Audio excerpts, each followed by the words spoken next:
السلام علیکم لسنرز، ہم آپ کو اپنے یوٹیوب چینل کی سچی کہانی میں خوش آمدید کہتے ہیں۔ کہانی شروع کرنے سے پہلے اگر آپ ہمارے چینل پر نئے ہیں تو ہمارے چینل کو سبسکرائب کیجیے۔ کہانی پسند آئے تو لائک اور شیئر بھی ضرور کیجیے۔ وہ آتی بہاروں کی ایک سہانی صبح تھی۔ ہواؤں میں ہلکی سی خنکی کا احساس نمایاں تھا۔ پھولوں کی خوشبو سے فضا معطر تھی۔ پہاڑوں کی برفانی چوٹیوں پر سورج کی تمازت سے چمکتے سفید برف کے تودے گویا ایسے لگ رہے تھے جیسے چمکتی چاندی کے بنے ہوئے ہوں۔ لندن میں موجود ہوٹل کی پرشکوہ عمارت کچھ ایسی جگہ واقع تھی جہاں ہر کمرے کی کھڑکی سے ایک طرف ساحل سمندر نظر آتا تھا تو دوسری طرف حد نظر تک بلند و بالا برفانی چوٹیاں نظر آتی ہیں۔ اس صبح سورج کی تمازت شروع ہوتے ہی ہوٹل کے کوریڈور، لابی، ڈائننگ روم اور کچن کی رونقیں عروج پر پہنچنے لگیں۔ ہوٹل ریسیپشنز پر موجود ریٹا نے رجسٹر پر لکھی ہدایت پڑھی۔ نمبر 1 پر درج تھا کہ کمرہ نمبر 22 میں موجود شبیر صاحب کو صبح 11 بجے انٹرکام کر کے جگانا تھا اور ٹھیک 12 بجے بیرے کے ہاتھوں ان کا آرڈر کیا ہوا ناشتہ ان کو پہنچانا تھا۔ ریٹا نے انٹرکام اٹھایا اور نمبر ڈائل کرنے لگی۔ 1 2 3 بار 15 بیل ہوتی گئیں مگر فون اٹینڈ نہ کیا گیا۔ وقفے وقفے سے کئی بار کی گئی مگر جب اس کی تمام کوششیں ناکام ہو گئیں تو اس نے ہوٹل کے مینیجر کو مطلع کیا۔ مینیجر کی موجودگی میں 2 بیروں نے کمرے کا دروازہ کھٹکھٹایا مگر بے سود۔ ایسا لگتا تھا اندر کوئی زی روح موجود ہی نہیں۔ شبیر صاحب کا موبائل بھی بند جا رہا تھا۔ ہوٹل ریکارڈ کے مطابق وہ کمرے میں تنہا ہی تھے۔ مجبوراً ہوٹل مینیجر کو اضافی چابی کی مدد سے کمرے کا دروازہ کھولنا پڑا۔ مینیجر اور اسٹاف اندر کا منظر دیکھ کر انتہائی دہشت کا شکار ہو گئے۔ کمرے کے وسط میں موجود بیڈ پر شبیر صاحب مردہ حالت میں پڑے تھے۔ ان کا تمام جسم نیلا ہو چکا تھا جبکہ گردن پر سانپ کے ڈسے جانے کے واضح نشانات موجود تھے۔ مینیجر ہکا بکا رہ گیا تھا۔ وہ حیران تھا کہ ہوٹل کے 12ویں منزل پر صاف ستھرے بند کمرے میں سانپ کس طرح پہنچا۔ آنن فانن پولیس پہنچ گئی اور پوسٹ مارٹم کی رپورٹ سے اس بات کی تصدیق ہو گئی کہ ان کی موت کسی زہریلے ناگ کے کاٹنے سے واقع ہوئی ہے۔ ناگ اس قدر زہریلا تھا کہ شبیر صاحب کا پورا بدن نیلا ہو گیا تھا اور زہریلے ناگ کے کاٹنے کے بعد انہیں دوسرا سانس لینا بھی نصیب نہ ہو سکا۔ شبیر صاحب عرصہ 22 سال سے لندن میں مقیم تھے۔ ان کی میت جب نواب شاہ سندھ میں مقیم ان کے والدین کے گھر لائی گئی تو ان کی بیوی آمنہ یہ کہتے ہوئے صدمے سے بے ہوش ہو گئیں کہ میں اور اماں کبرا سے کہتی تھی نہ گراؤ اس دیوار کو، رک جاؤ 3 سال اور، مگر وہ نہ مانی۔ یہ وہی ناگ دیوتا تھا جس نے میرے شوہر کی جان۔ خود کبرا پر خشی کے دورے پڑ رہے تھے۔ ایک طرف بیٹی جان سے گئی اور دوسری طرف بھائی بھی ناگ دیوتا کی دشمنی کا شکار ہو گیا۔ کیا یہ وہی ناگ تھا جو ناگی شاہ نے دفن کیا تھا؟ 22 برس ایک طویل عرصہ ہوتا ہے۔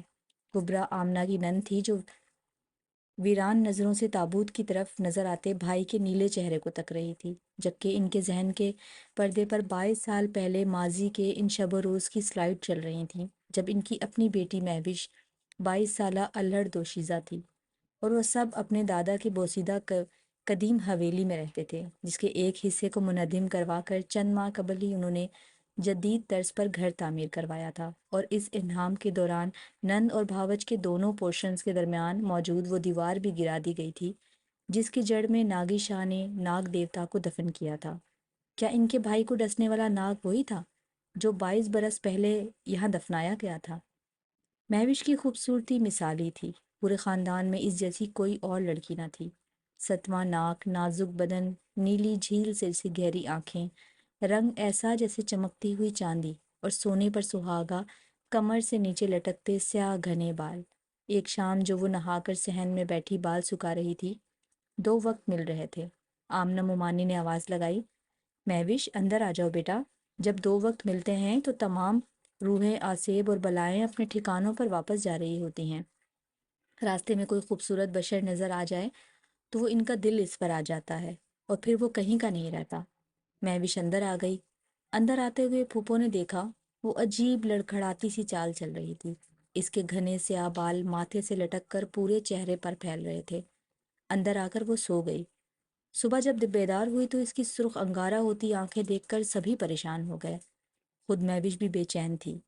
اگلی شام پھر وہی جھٹپٹے کا وقت تھا۔ مہوش ایک بار پھر بستر پر بیٹھے بیٹھے مدہوش ہو گئی۔ بال کھل کر چہرے اور آنکھوں پر پھیل گئے، سرخ انگارہ ہو گئی اس کی آنکھیں۔ سر کو دائیں بائیں گھماتے وہ بھرپور مردانہ آواز میں بولی، جب تک میں یہاں ہوں کوئی کمرے میں داخل نہ ہو، میں 1 گھنٹے میں یہاں سے چلا جاؤں گا۔ آمنہ ممانی ہمت کر کے کمرے میں داخل ہوئیں اور بولی، مہوش ہوش میں آؤ۔ ان کا یہ بولنا تھا کہ انہیں ایسا لگا کسی بہت بڑے مردانہ ہاتھ نے ان کے چہرے پر ایک زوردار تھپڑ مارا ہے۔ انگلیوں کے نشانات ان کے چہرے پر ثبت ہو گئے۔ چہرہ ایسے جلنے لگا جیسے ان کے رخسار میں آگ لگ گئی ہو۔ اس کے بعد مہوش کی ماں نے جو کمرے میں داخل ہونے کی کوشش کی تو نہ جانے کس طرح پھسل کر اس بری طرح گریں کہ سر پھٹتے پھٹتے بچا، مگر ٹخنے کی ہڈی توڑوا بیٹھی۔ ابا میاں ہمت کر کے مہوش کے بیڈ تک جا پہنچے اور اس کے سر پر ہاتھ پھیرتے ہوئے بولے، مہوش بیٹا کیا ہوا؟ اور وہ ہاتھ جو انہوں نے اس کے سر پر رکھا، ایسا لگا کہ کسی نے پکڑ کر ایسا مروڑا کہ ان کی چیخیں نکل گئیں۔ کئی ہفتے وہ اپنے مجروح بازو کو لے کر پھرتے رہے۔ جب مہوش نارمل ہوتی تو اسے کچھ یاد نہ رہتا کہ اس کے ساتھ کیا ہوا ہے، مگر اس کی آنکھیں مستقل سرخ رہنے لگیں اور وہ شدید سر درد کا شکار رہنے لگی۔ ڈاکٹر کے پاس لے جایا گیا تو وہ بولا کہ یہ شدید ذہنی صدمے سے دوچار ہیں۔ دوائیں دی گئیں مگر بے سود۔ ہر شام اسی طرح مہوش کو دورے پڑتے اور وہ بدحال ہو جاتی۔ یہ بات یقینی تھی کہ کوئی آسیب ہے یا کوئی جن جس نے مہوش کو اپنے حصار میں لے لیا ہے۔ کئی طرح کے عاملوں کاملوں اور جن بھگانے کے علم بردار مولویوں نے مہوش کا علاج کرنا چاہا، مگر ان میں سے کوئی اپنا سر توڑوا کر تو کوئی ٹانگ توڑوا کر کمرے سے نکلا۔ ایک شاہ جی کے سامنے کے 4 دانت اس بری طرح ٹوٹے اور ایسا گھائل ہوئے کہ جن نکالنے کا جملہ سامان کمرے میں چھوڑ چھاڑ آئندہ کے لیے پیری فقیری سے توبہ کرتے ہوئے بھاگے۔ یہ تمام تو وہ جعلی لوگ تھے جو ان معصوم لوگوں کو دونوں ہاتھوں سے لوٹتے تھے، جن کی بیٹیاں کسی دماغی امراض کا شکار ہوتی یا ان پر مرگی یا ہسٹریا کے دورے پڑتے۔ کچھ حالات کا شکار بہو بیٹیاں جو ڈپریشن میں مبتلا ہو کر سفاکیوں اور عیاشیوں کا نشانہ بن جایا کرتی تھیں، مگر مہوش کی حالت دن بدن بگڑتی جا رہی تھی۔ کبرا بی بی نے ناگی شاہ کے بارے میں سنا جو جن نکالنے کے عمل کے ماہر تھے۔ انہیں بلایا گیا۔ ابھی وہ کمرے کے اندر داخل بھی نہ ہوئے تھے کہ مہوش کے کمرے سے سانپوں کے پھنکارنے کی آوازیں آنے لگیں۔ ناگی شاہ نے کبرا بی بی سے کہا کہ یہ بڑا خطرناک ناگ جن ہے جو بغیر کسی کے نام کے نہیں اترے گا۔ اپنے کسی رشتے دار کا نام جلدی سے بتاؤ جس کے نام پر میں اس جن کو اتاروں۔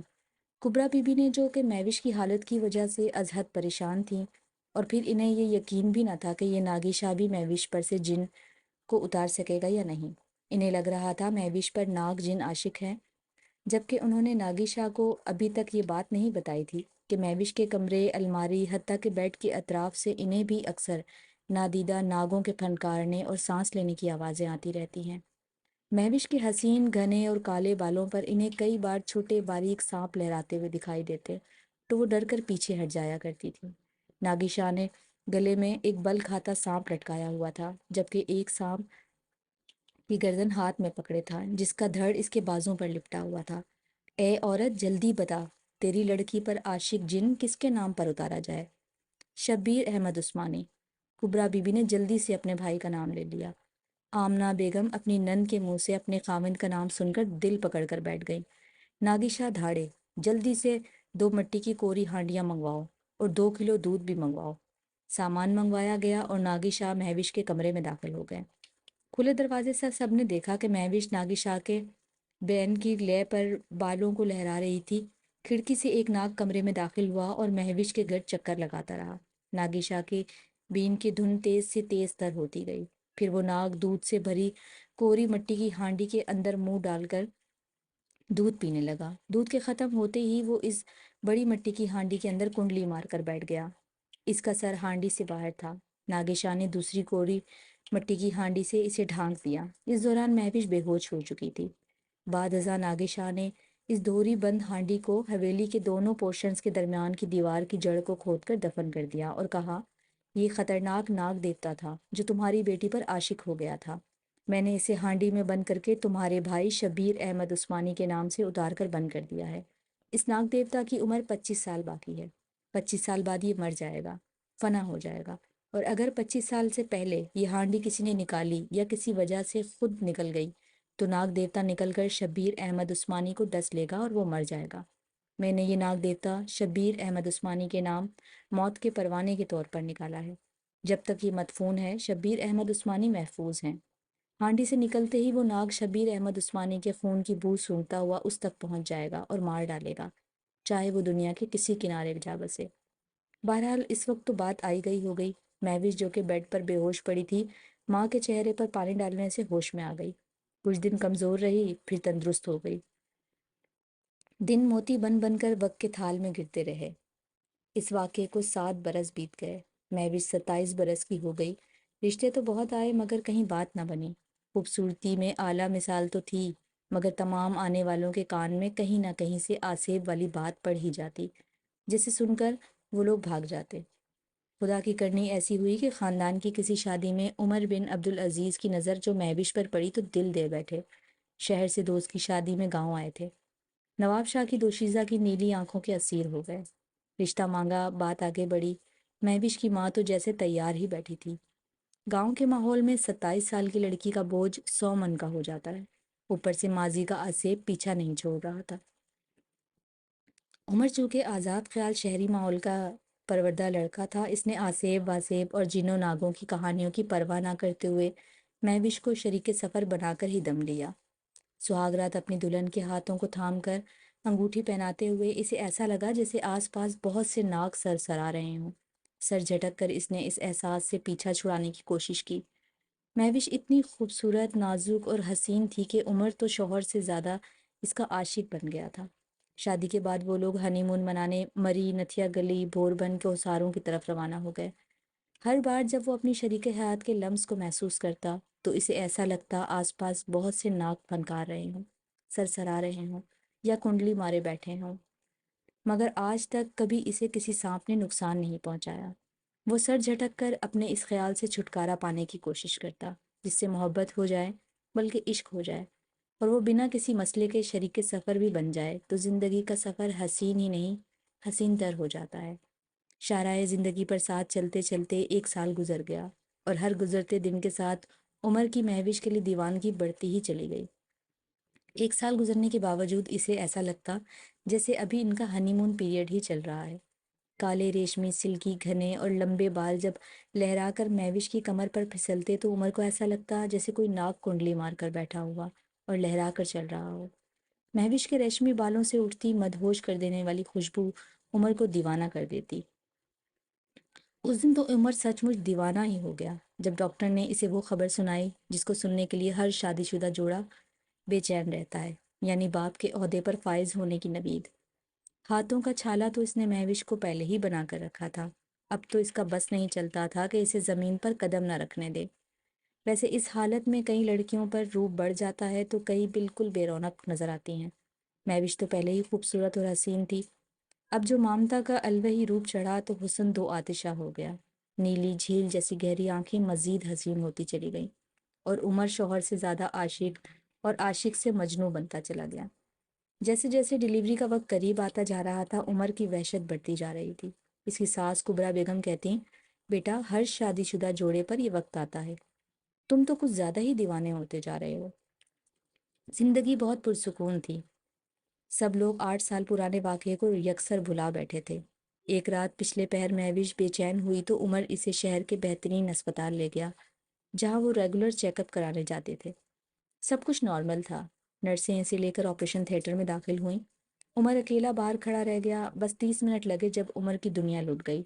ڈاکٹر نے باہر آ کر بتایا کہ اچانک بی پی شوٹ کر گیا اور ہم نہ دنیا میں آنے والی نئی جان کو بچا سکے نہ ہی اس کی ماں کو۔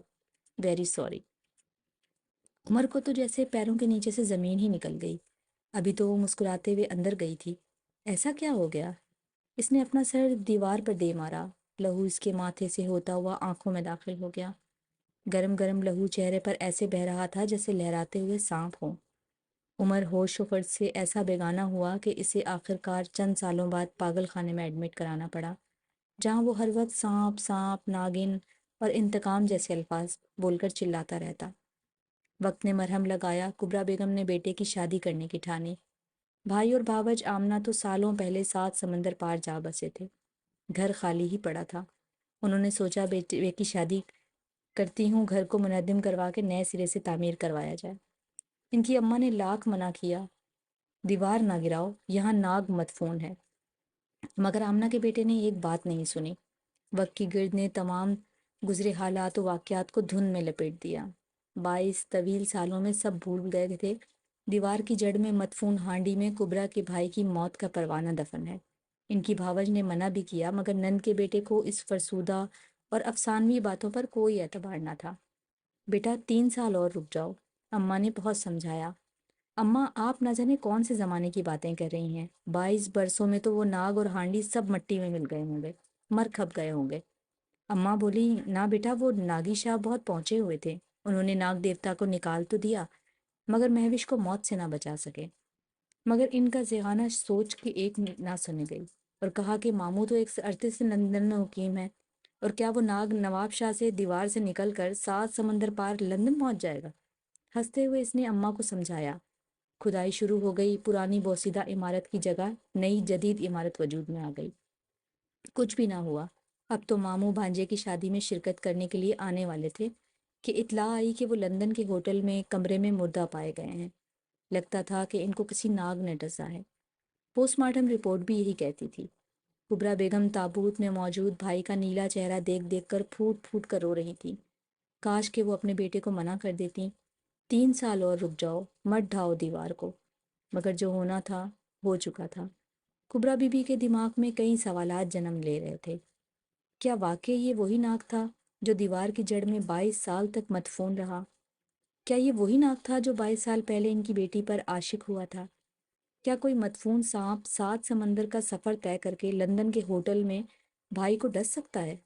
کیا واقعی یہ وہی ناگ تھا جسے ناگی شاہ نے 22 سال قبل کوری ہانڈیوں میں بند کیا تھا؟ کیا موت کا پروانہ ناگ کی شکل میں بھی ہو سکتا ہے؟